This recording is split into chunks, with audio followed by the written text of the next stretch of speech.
Hi friends, John Wesley here from the Sense of Shelf podcast, and I want to tell you about Anchor. Anchor is what I use to record this delightful podcast that I am very thankful you're listening to. And Anchor has all the tools that allow you to record and edit your podcast right from your phone or computer. And from personal experience, editing from your phone is surprisingly easy and intuitive. And when you host your podcast on Anchor, you can distribute it to all the listening platforms like Spotify, Apple Podcasts, and more. It is literally everything you need to make your podcast all in one place, one easy app. And best of all, it is totally free. So if you find yourself thinking that you may want to start a podcast, I recommend you download the Anchor app or go to anchor.fm to get yourself started. Thank you for listening, and God bless.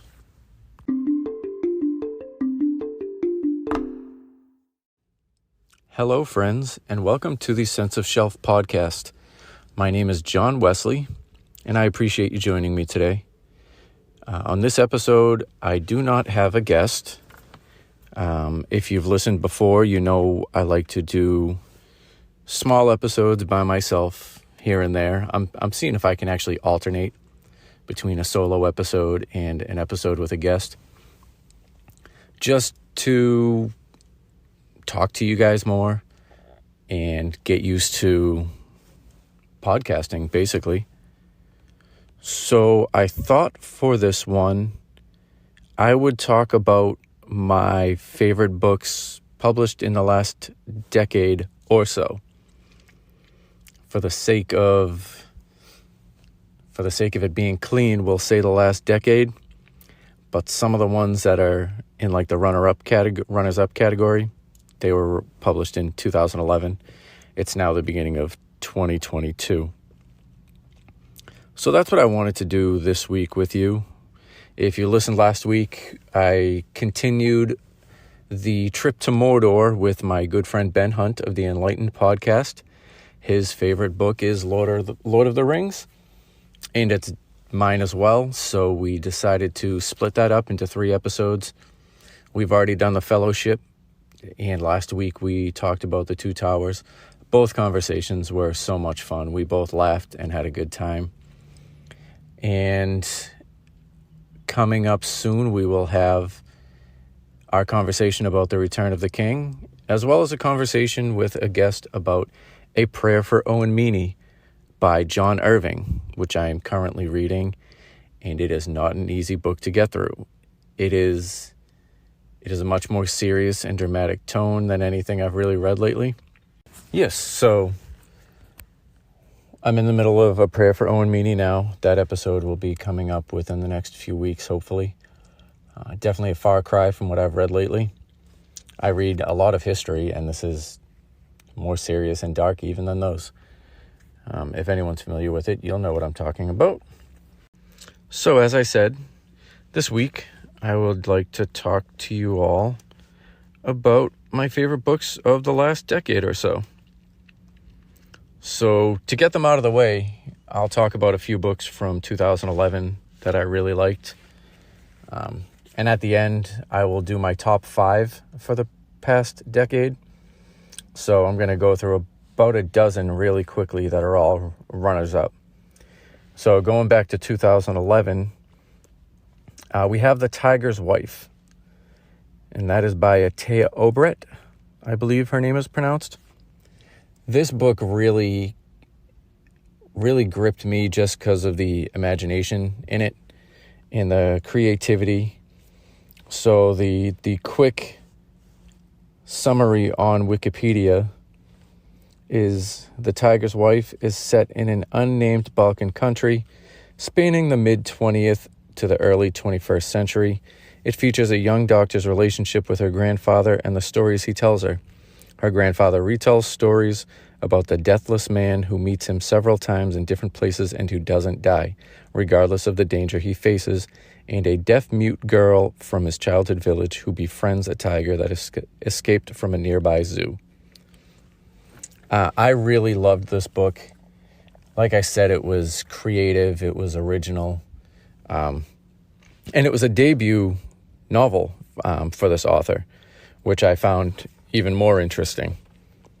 That's one, like I said, going back a little more than 10 years now, that was one that I really liked. It's a pretty quick read too. I think it clocks in at just over 300 pages, if I remember correctly. And I really liked that one. And if I'm being perfectly candid, I did not care for her follow-up, which was Inland, I believe. I read that as I was hosting the monthly book club at Barnes & Noble during my time there. And there were bits and pieces of that book that I feel had a lot of potential and I enjoyed reading. But for the most part, I didn't care all that much for the follow-up. But again, The Tiger's Wife, lovely book. Two more from 2011 were The Martian. I'm sure everyone at this point is familiar with that story, be it the book or the movie. I really liked the book, The Martian, by Andy Weir. If you started it and had trouble getting through the science and NASA jargon, I completely understand. But if you're able to push through that, it's really an enjoyable book. And also, I mean, a pretty good movie adaptation too. Normally those are really hit or miss. I think that movie adaptation was more of a hit than some other books. And the last one that is just on the periphery of the last decade is A Wise Man's Fear by Patrick Rothfuss. This was part 2 of the King Killer Chronicle, and I loved this one more than I loved the first one. I really liked the first one, but I think the first one being The Name of the Wind, if I remember correctly. I liked this one a little more because it showed us a little more of the world. And again, this is in the fantasy genre, kind of a high fantasy. If you enjoy, I haven't read them, but I hear if you enjoy Brandon Sanderson, you'll enjoy this. I, as is well documented, love The Lord of the Rings. I enjoyed this. I also loved the Game of Thrones series, except for book 4. That was a tough one for me to get through. So if you like fantasy, if you like any of those fantasy authors, definitely check out the King Killer Chronicles. The first one, The Name of the Wind, is not included in this episode, even though I did enjoy it. But A Wise Man's Fear I actually appreciated more than the first one, and that is right on the edge of the last decade. So now going to books that would actually be included in this title of favorite books published in the last decade. I think I've touched on some of these in like my intro episode. Station 11 by Emily St. John Mandel was a really good book I enjoyed. It's kind of a weird time to read it or watch the show, really. The show was pretty good, but it's about a pandemic that sweeps the world. It's quote unquote Georgia flu.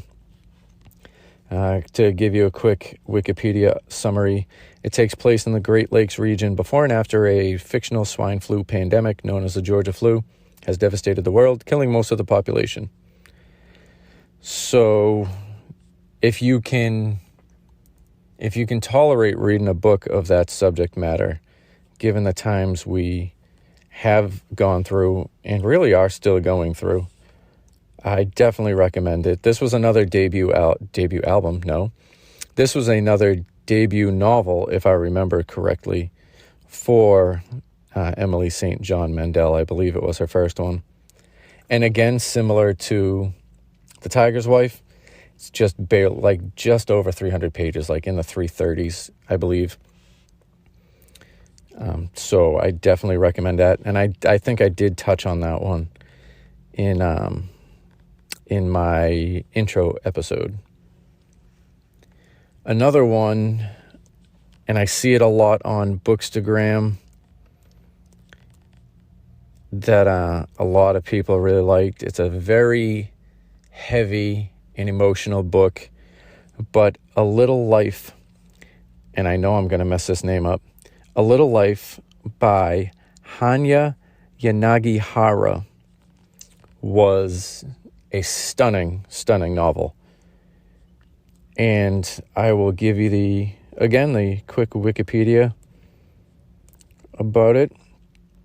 The novel focuses on the lives of four friends: a disabled genius with a mysterious past, a kind, handsome man who aspires to be an actor, an architect working at a prestigious firm, and a quick-witted painter who wants to make a name in the art world. The book follows their relationships changing under the influence of success, wealth, addiction, and pride. That's the first paragraph of the Wikipedia summary, and that does not do this novel any sort of justice. If you're okay with a heavy and emotional novel about just the tribulations of adult friendships and just the different things each friend is going through and how they interact, I highly, highly, highly recommend this novel. If you scroll through Instagram and the book community on Instagram, almost everybody has read it and highly recommends it. And I agree with all of those recommendations. So continuing our little journey through the runners-up for my favorite books of the last few decades, the last decade, we will go to A Gentleman in Moscow. This book at first for me was really hard to start. I felt really slow to me at the beginning, but I pushed through, and I'm glad I did. It's a wonderful book. It's by Amor. It was his second one, I believe, and it's a little longer than a few of the ones I've mentioned. It's in the higher end of the 400s. If I'm not mistaken, A Little Life might be the longest one I recommend. I think that's in like the 800s, if I remember. But A Gentleman in Moscow by Amor. It was a book I really loved. I had trouble getting into it, but I'm so glad I stuck through it. And this is about, just the quick background. The protagonist is fictional Count Alexander Ilyich Rostov, born in St. Petersburg, Russia. He was raised on his Rostov family's estate, Idle Hour. Rostov's grandfather was his father's comrade in the cavalry, Grand Duke Demidov. When the Count's parents died of cholera within hours of each other in 1900, Grand Duke Demidov became the 11-year-old's guardian. Demidov counseled him to be strong for his sister Helena. Yada, yada, yada. I'm not reading this whole thing. The Rostov siblings are aristocrats. They make social visits. As a young man, the Count was sent out of the country. Upon returning home from Paris after the Bolshevik Revolution, the Count was arrested. And the novel basically goes from there. You do obviously learn a lot of his history and his background and his upbringing, but the bulk of the novel is set in where he's imprisoned. And like I said, great book. It's going to start off slow. If you haven't read it yet, it's going to start off slow, but I definitely recommend sticking with it. Very worth it to make it to the end of this one.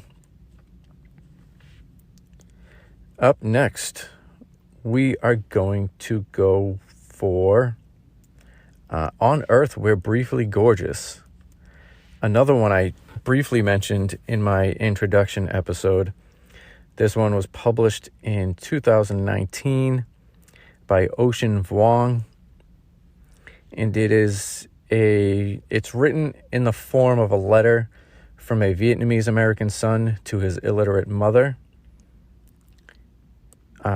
And this is This almost made my top 5 for the decade. It's an absolutely beautiful story. It's a little out of the wheelhouse for what I tend to read, but I happened to, by chance, picked it up and read it, and it was a gorgeous, gorgeous book. I cannot recommend this one enough. I cried a time or two reading it, and it's unlike anything I've ever I really read before. So the novel's written in the form of a letter by a young Vietnamese American nicknamed Little Dog, whose life mirrors that of Ocean Vuong, the author. The letter is written to Little Dog's mother, more often called or translated as Rose. The novel has a non-linear narrative structure. It recounts the life of Little Dog's grandmother, who escapes an arranged marriage. She marries a white American soldier and gives birth to a child. And it just goes on and on. The child in this situation is Little Dog's mother, Rose. She's barely literate. She left school at the age of 5 when her schoolhouse collapsed during an American napalm attack. And I'm actually just going through the Wikipedia summary right now to read it back to you, and remembering the story, I'm getting a little emotional reading about it. It was that beautiful. So the mom struggles living as a single parent in Hartford, Connecticut, with the son and her mother. Little Dog, who is gay, is abused by his mother throughout his childhood. Halfway through the book, Little Dog meets a young white man while working on a tobacco farm one summer, and the two begin a romantic relationship. Trevor is the man, though, the young white man that Little Dog gets in a relationship with. Trevor eventually... Well, I'm not even going to go any further than that. I can't... I'm still feeling emotional right now talking about this. It was just a beautiful book. If you haven't read it yet, please don't even...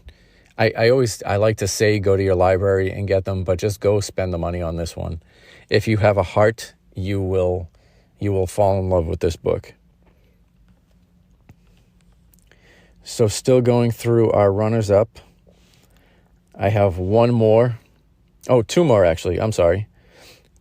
Two more. We have The Water Dancer by Ta-Nehisi Coates. I'm sure I pronounced his name wrong, and I hate that I did, because I love his journalism and his books. This one and Between the World and Me. I included this one on the list just because it was a work of fiction for him, as opposed to his normal journalism and the stuff he usually writes. And this was really a fantastic book. It was very creative. It's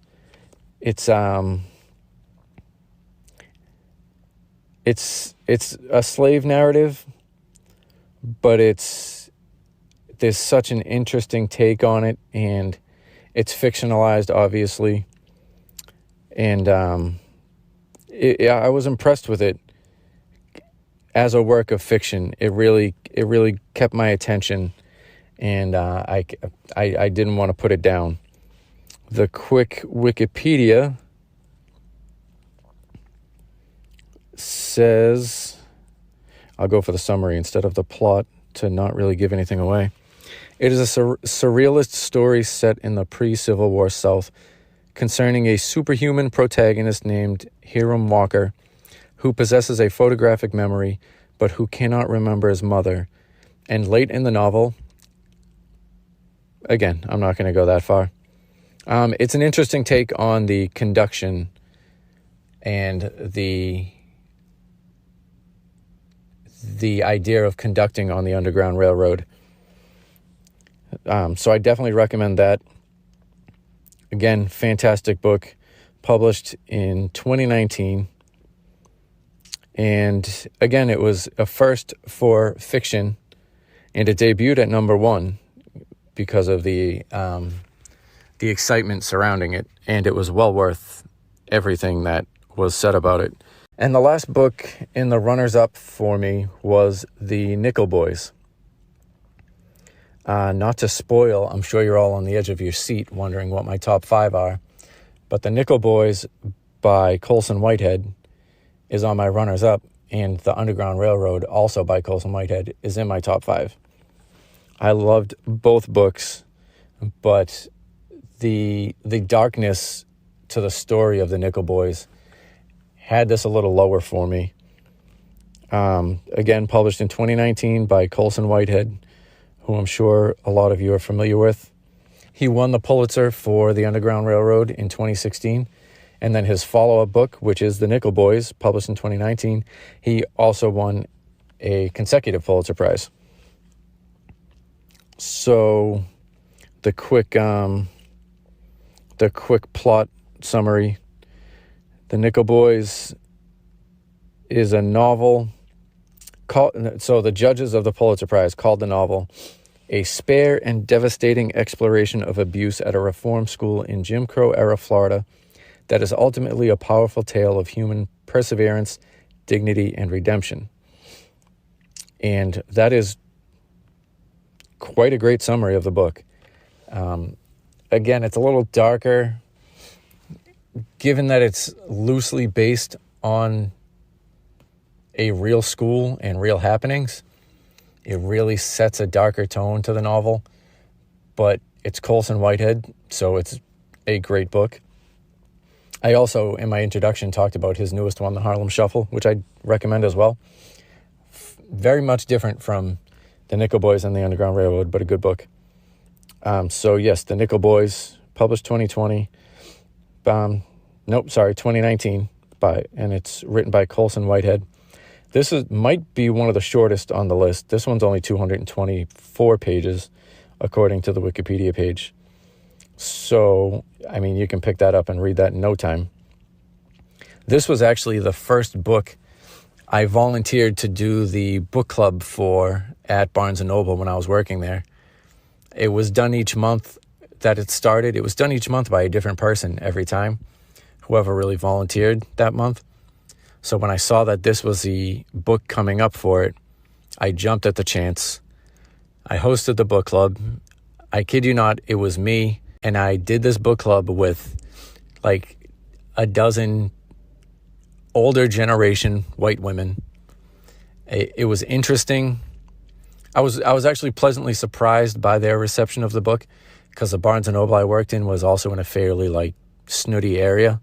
So I didn't expect a good reception to this, but I was pleasantly surprised by it.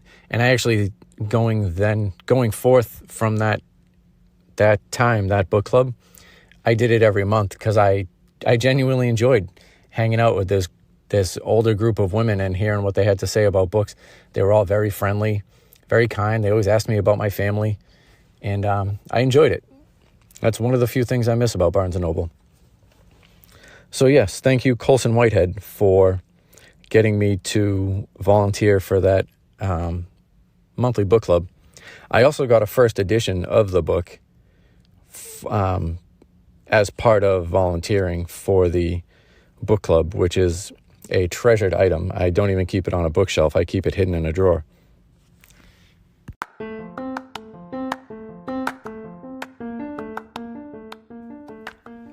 Hi friends, this is John Wesley, and I've been trying to do this multiple times. I'm trying to get it in one recording, but this isn't an actual ad break.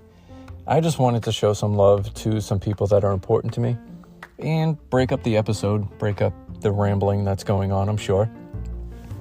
So first and foremost, I want to show some support to a very important woman in my life. And if you need makeup or fashion tips, you need to go ask her. Go to Instagram and search for Get Ready With Me. That Instagram handle again is at Get Ready With Me, but pay attention to the spelling. It is at Get Ready With Me, GetRedyWithMee. Again, Get Ready With Me, just pay attention to your spelling. She will give you the best fashion and makeup tips you will get. She can help you look beat while you break the bank. or be frugal and fine. She can help you do both. So again, you want your makeup and fashion tips, go to Instagram at Get Ready With Me, GetRedyWithMee, and get your advice from her. And for Massachusetts listeners, there's a few businesses I want to support. If you are in need of a haircut and you're on the South Shore, go to Distinguished Barber Company in Weymouth, Massachusetts. The owner is my very close old friend, Pedro. We have known each other since we were kids. He's been cutting hair since we were teenagers, I believe. And he's been cutting my hair for years. He's got a great reputation. He's the best barber around. He's got a nice, clean, friendly shop. And he's a delight to sit and talk to while you get your hair cut. So again, that's the Distinguished Barber Company in Weymouth, Massachusetts. I don't even live that close. I live like 45 minutes away, and I still make the drive up to see him and get my hair cut because I want the best cut for my money. So again, Distinguished Barber Company in Weymouth.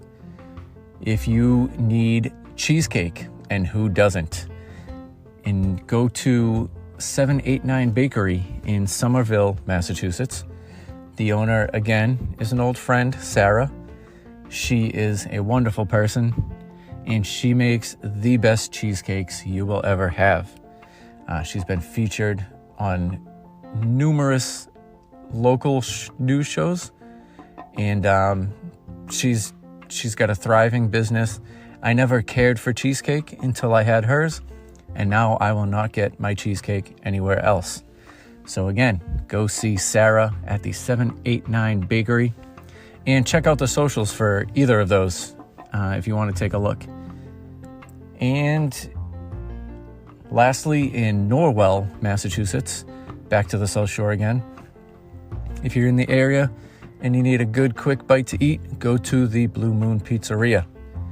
I know the owners, I know the managers, they're great people, and they make some good food. So again, if you're near Norwell, go and check out the Blue Moon Pizzeria. I know a fellow podcast host who happens to love their food. So go check them out. Tell them you're there, you heard about them through me. Go tell them. You're not going to get a discount because this isn't an ad. This is just me throwing support to people I like and love. And lastly, go check out Average Joe's Gaming. He's on Instagram, he's on Twitter, he's on Twitch. Go give him a like, subscribe, review if you like your video games. Again, these are all people I've known for a long time. I want to support them just like I know they want to support me. So go again to Instagram, Get Ready With Me at GetRedyWithMee for your makeup and fashion. In Massachusetts, go to Distinguished Barber Company. Get the best haircut you can get. Go to the 789 Bakery. Get the most delectable cheesecakes around. Go to the Blue Moon Pizzeria and get yourself a nice, delicious, quick bite to eat. And support Average Joe's Gaming. I love these people. I want to support them, and I hope you do too. Thank you and God bless.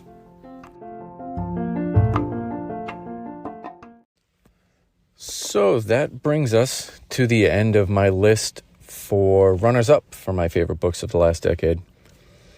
And I'm looking through my poorly organized notes, and I realized I was going to include A Gentleman in Moscow in my top 5.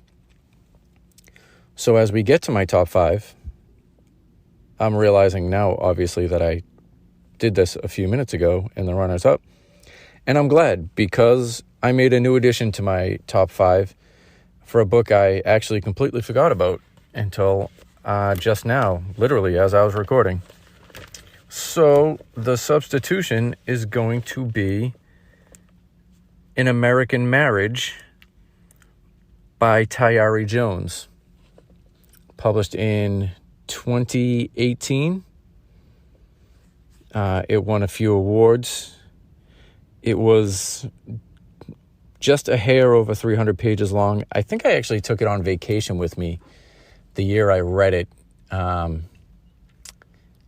think I read it on a plane, and then a little bit, I forget which vacation it was, but I know I took it on a plane with me. So the quick Wikipedia, the novel focuses on the marriage of a middle-class African-American couple, Celestial and Roy, who live in Atlanta. Their lives are torn apart when Roy is wrongfully convicted of a rape he did not commit. This book was very powerful. It was a pretty easy read, but very, very powerful nonetheless, given the subject matter. I also know from some people in the area when I was working at Barnes & Noble at the time who had interacted with the author. They said the author, Tayari Jones, is just a great woman and very personable and just a joy to speak to. So that made me want to read the book all the more.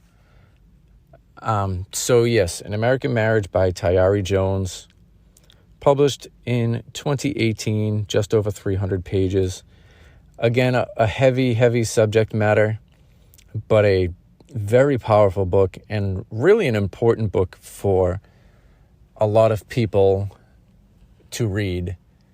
One of my favorite parts about reading is experiencing something that I'm not going to experience, seeing the world from another's point of view, and just having that open my eyes more to the world. This is a work of fiction, but it is a very, very real experience for a lot of people, especially in this country with our mass imprisonment and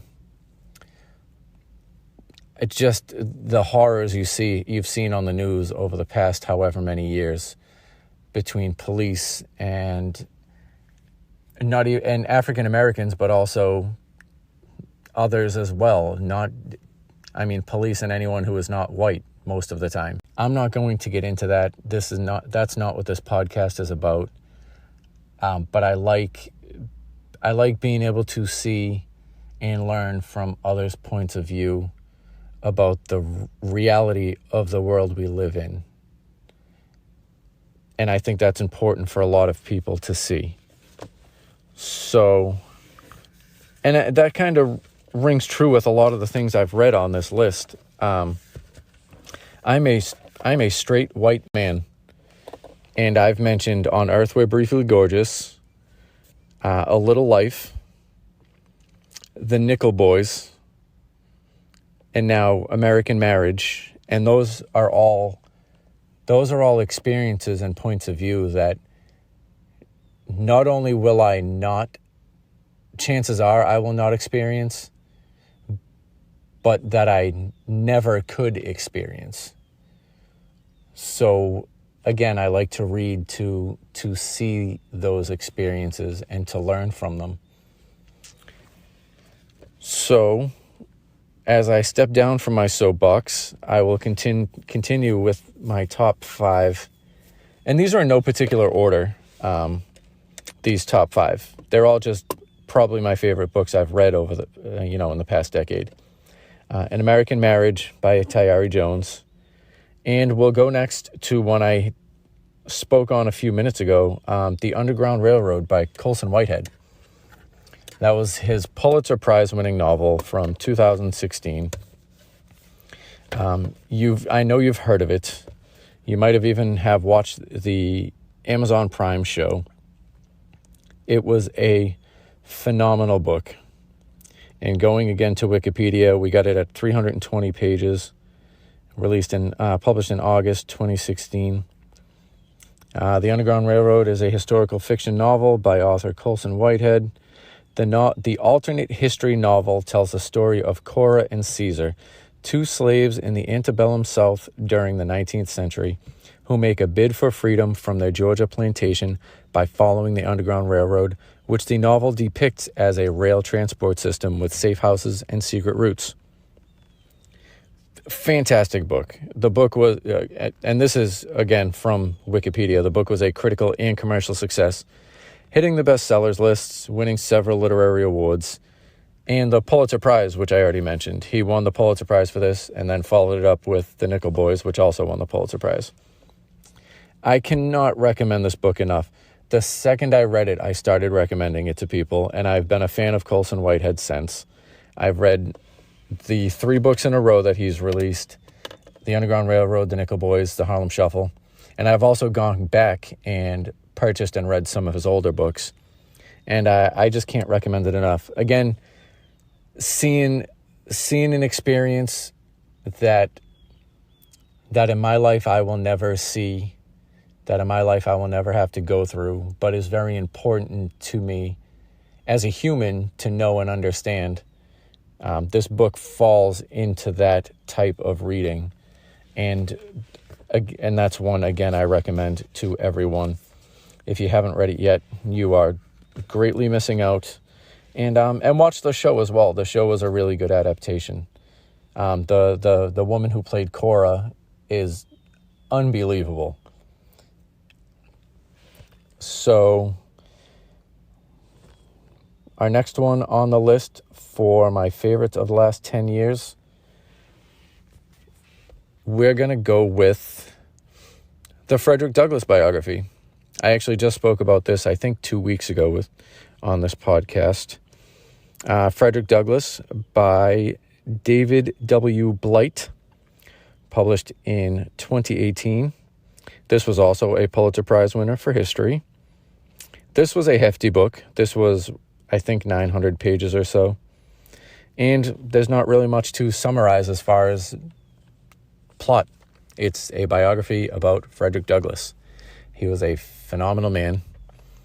He went through so much in life and never wavered from his passion and what he believed was his purpose in life to help free slaves, to help stop with the oppression of African Americans, and just to give them the rights that, as humans, they deserved. Fantastic book. The man went through so much in his life and still just kept going with his mission, with his passion, and it is admirable and inspirational, and any other platitudes you can put onto it. I can't recommend this one enough. You may have read some of his own writings when you were in school or even since then. And this is obviously a biography. It's not written by him, and it's more broad in scope and tells such a great story about this man's life. And that is definitely a recommendation. I don't know why I keep saying that. It's my top 5 favorite books of the last decade. They're all going to be recommendations. But to repeat, I definitely recommend this biography. I really enjoyed it. It's big. It's going to be tough to get through, but it's worth it. It's fantastic.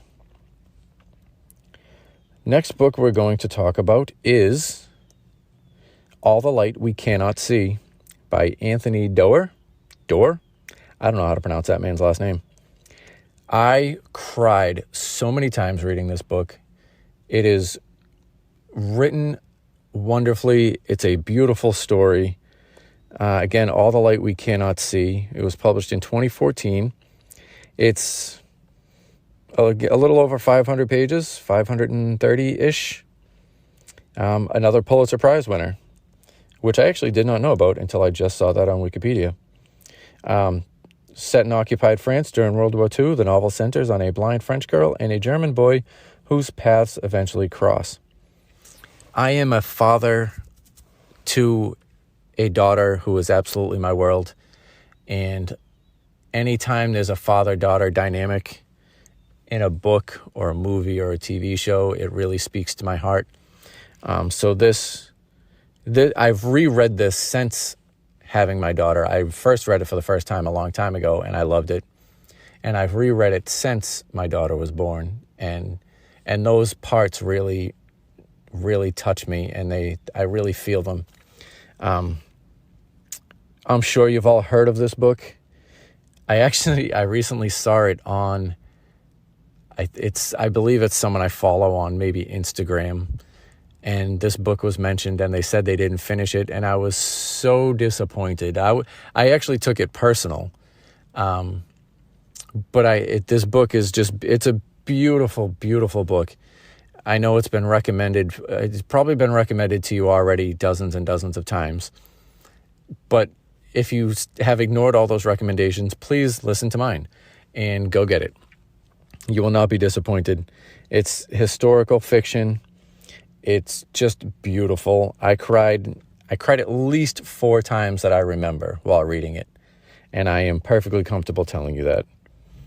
If you have not read All the Light We Cannot See, please, please, please, I beg of you, go get it and give it a try. And read his other works. He's written a couple other really good books. The newest one has been extremely popular, and I know I'm going to butcher the name. It's like Cloud Cuckoo Land or Cuckoo Cloud Land, something along those lines. But that's been a very popular book. That was a good read as well.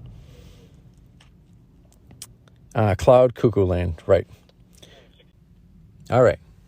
So the last book on my favorite books of the last 10 years is really wildly different from everything I've mentioned so far.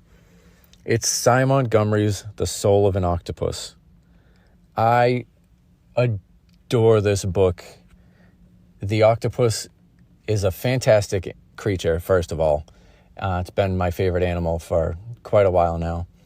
And I just adore everything about this book. It's Cy Montgomery. She's a very popular naturalist. There's no Wikipedia page on this book, but the brief thing on Amazon, which I hate mentioning for it, says, in pursuit of the wild, solitary, predatory octopus, popular naturalist Cy Montgomery has practiced true immersion journalism. From New England aquarium tanks to the reefs of French Polynesia and the Gulf of Mexico, she has befriended octopuses with strikingly different personalities. Gentle Athena, assertive Octavia, curious Callie, and joyful Karma. Each creature shows her cleverness in myriad ways, escaping enclosures like an orangutan, jetting water to bounce balls, and endlessly tricking companions with multiple sleights of hand to get food. This is her, basically, memoir about her experiences with learning about the octopus. She goes to the New England Aquarium a lot and interacts there. There's stories about her diving.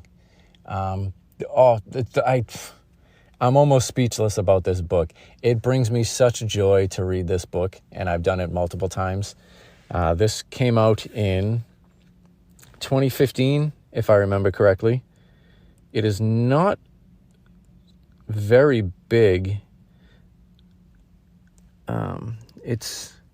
It was definitely not a long book. I can't find a page count, and I apologize. But definitely pick it up. If you like nature, if you like animals, just get it and read it. You will not be disappointed. Even if you don't care for the octopus, it's just a fun book to read. And it's been compared to, if you've read H is for Hawk by Helen MacDonald, it's been compared to that, where it really brings the animal into your home and kind of makes it, like, brings it within reach almost, if that makes any sense. Helen MacDonald's was about H is for Hawk, where she got into the hobby of falconry, hawking. I would commonly call it falconry, but it's clearly about a hawk. I just read that within the past couple of years too, and I did really enjoy it, but not to the level I enjoyed The Soul of an Octopus. Please, if you like animals, if you like nature, even if you just like going to the beach, go pick up this book and read it. You'll be happy you did. And that's out of the 5. I mean, they're all pretty different books, but out of the 5, I think I probably spoke about this one the most in my personal life and working at Barnes & Noble. This and All the Light We Cannot See and Underground Railroad. Those three, out of everything I've spoken about in this episode, are probably the ones I've recommended the most. They're all definitely different, but they're all fantastic. If you want an emotional, if you want an emotional book, if you want to feel what it is to be, human and feel emotions, All the Light We Cannot See. If you want to see the world through a different lens, obviously I would recommend any nonfiction book about slavery and the Civil War and pre-Civil War. But if you want to just dip your toes in it, The Underground Railroad, great book. An emotional, a heavy book, great book. And then if you just want a joyful read, Soul of an Octopus. Those would be my three out of everything we've spoken about. So we're going to summarize so you don't have to go back. And maybe I'll add the books in the show notes if I can figure that out. I'm still new at this. Show notes sounds like a thing I can do, though. So the top 5 for my favorite books published in the last 10 years. In no order. All the Light We Cannot See. The Underground Railroad. Frederick Douglass. Why don't we start over and do this by author? Oh, with the author. All the Light We Cannot See by Anthony Doerr. The Underground Railroad by Coulson Whitehead. Frederick Douglass by David W. Blight. The Soul of an Octopus by Cy Montgomery. An American Marriage by Tayari Jones. The runners-up were The Water Dancer by Ta-Nehisi Coates. A Gentleman in Moscow by Amor Tolles. Station 11 by Emily St. John Mandel. Tiger's Wife by Taya Obret. On Earth We're Briefly Gorgeous by Ocean Vuong. The Nickel Boys, again by Coulson Whitehead. A Little Life. I don't remember that author's name off the top of my head. Give me a second to find it. The Martian by Andy Weir.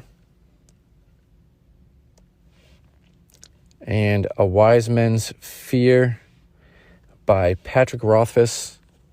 And going back, A Little Life was by Hanya Yanagihara. Hanya Yanagihara. I'll put some respect on that name. I apologize for getting it incorrect and for getting it the first time. So those, everyone, are my books for the last 10 years. Again, I did a top 5, but those top 5 are definitely my top 5s, but they're really in no particular order. What was your favorite book from the last 10 years? Let me know. Go leave a review. Let me know how I'm doing. Rate, review, subscribe. Do all those things I'm on Apple, Anchor / Spotify, either or. Google Podcast, Stitcher, Podbean. I'm on for some reason. Go find me wherever you listen to your podcasts, wherever you're listening to this right now, obviously, and subscribe, review, all that stuff. It's really helpful to know how I'm doing, and it also helps to get the podcast seen. So I'm being a little selfish in why I'm asking you to do it, but it's very helpful. So please go do all those. You can find me on Instagram and Twitter. Both of those are at Sense of Shelf Pod. That's the same for Gmail, senseofshelfpod@gmail.com. If you want to email me and you want to do the show and talk about your favorite book or something that inspired you, or whatever book-related thing you want to talk about, email me and we can figure something out. My normal shout-outs to Ben Hunt and the Enlightened Pod. The Enlightened Podcast. Why did I say the Enlightened Pod? Ben Hunt and the Enlightened Podcast. Go listen to him and his Haven for Nerds. We talk about the Lord of the Rings, and he and his friends and co-hosts talk about history, the Beatles, Star Wars, a lot of Star Wars, Harry Potter. They did a really funny episode, a chaotically funny episode about